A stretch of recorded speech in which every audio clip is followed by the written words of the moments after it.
कर रहे थे E=mc² की, तो उसमें जो मास डिफेक्ट एक इल्यूजन, मास डिफेक्ट नाम की कोई चीज़ है, एग्जिस्ट नहीं करती यूनिवर्स में, एनर्जी रिलीज होती है।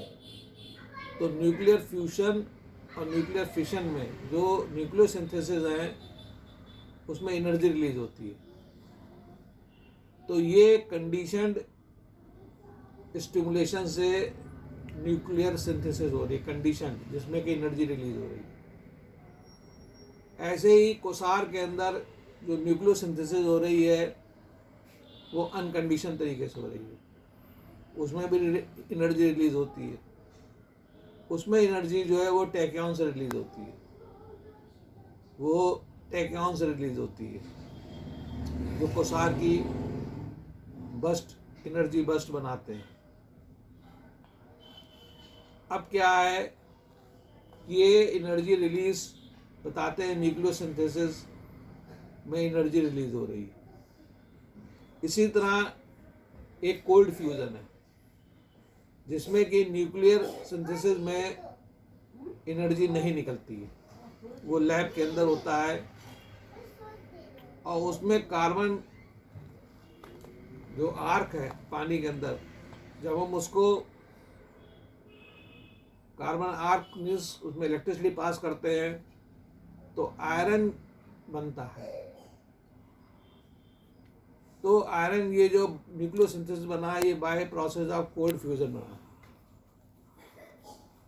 तो ये कहना कि न्यूक्लियोसिंथेसिस में एनर्जी रिलीज होती है, ये गलत धारणा है। ये माइंड से खेल हो रहा सब जो इन्होंने डिजाइन किया।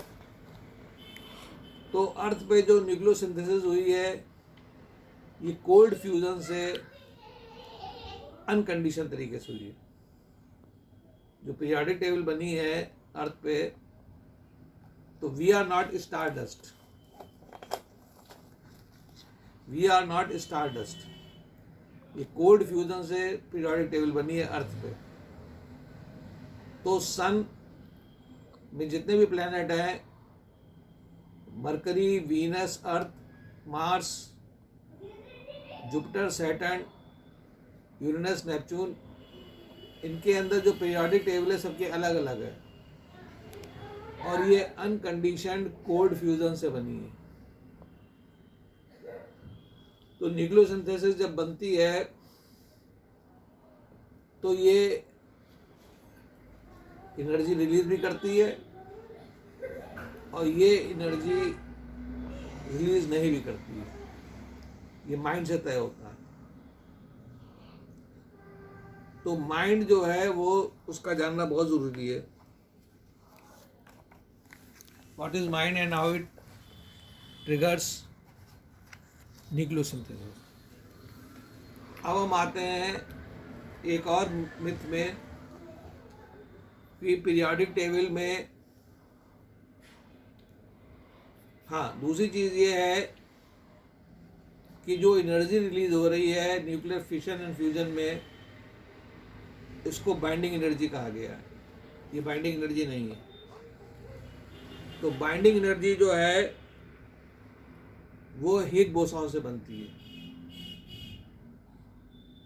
तो बाइंडिंग एनर्जी पर न्यूक्लियॉन का जो कर्व है उसमें जो एनर्जी लगती है वो दूसरी एनर्जी है, और न्यूक्लियर फिशन और फ्यूजन में जो एनर्जी एनर्जाइज ग्रेविटॉन से निकल रही है वो दूसरी एनर्जी है।